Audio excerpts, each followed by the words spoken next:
Dans la mosquée Al-Hussein du Caire, un exemplaire du Coran attribué à Ousmane serait gardé derrière cette porte que les fidèles embrassent. Une véritable relique que, exceptionnellement, Ferid Haider est autorisé à approcher.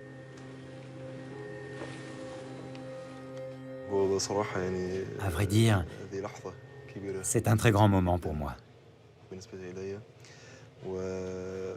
Ceci est bien l'un des exemplaires du Coran qui a été écrit à l'époque d'Ousmane. Que Dieu soit satisfait de lui. Tout simplement, on s'accorde pour dire que ce Coran est l'une des 6 copies que le calife Ousmane avait ordonné d'écrire. On peut voir les pages et prendre connaissance de cette écriture. Il est grand au nom d'Allah. Il n'y a ni ponctuation ni voyelle. Bismillah.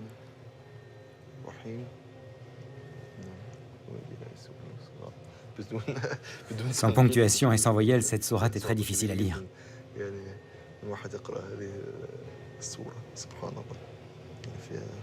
Je peux voir la dernière page?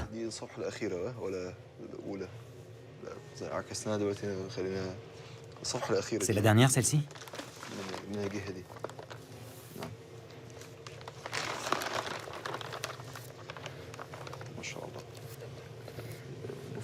C'est la dernière.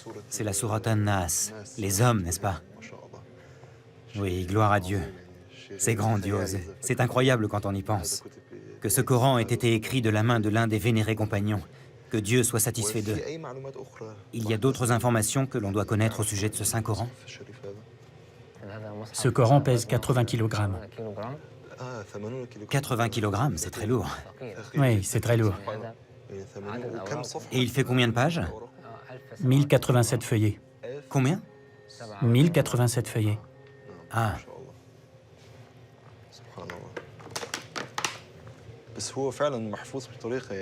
Franchement, la conservation est superbe.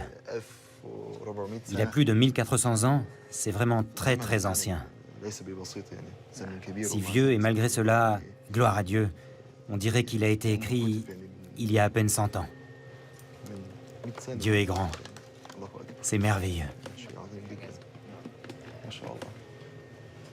On dit qu'il y a des taches de sang dans ce Coran. Je ne sais pas à quelle page elles se trouvent. Pourtant, elles existent bel et bien, mais j'ignore où.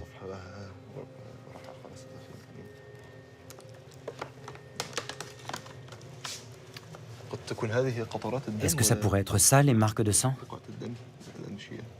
Elles existent bien, mais elles sont effacées. Vous voulez dire qu'elles ne sont pas visibles? Non, pas très visibles. D'autres Corans, aussi volumineux et tachés de sang, sont répertoriés dans le monde musulman, à Istanbul et à Tachkent, en Ouzbékistan pour les plus connus. Considérés comme contemporains du calife Ousmane par la tradition musulmane, aucun d'eux n'a pu être historiquement daté, les scientifiques y voyant plutôt des copies tardives du 8e ou 9e siècle. La légende qui les accompagne, en revanche, reflète bien une vérité historique attachée au Coran. Le règne d'Ousmane fut une longue crise. Après 10 années d'un pouvoir despotique, en l'an 656, il fut assassiné dans son palais de Médine, entouré de Corans, précise la tradition, expliquant ainsi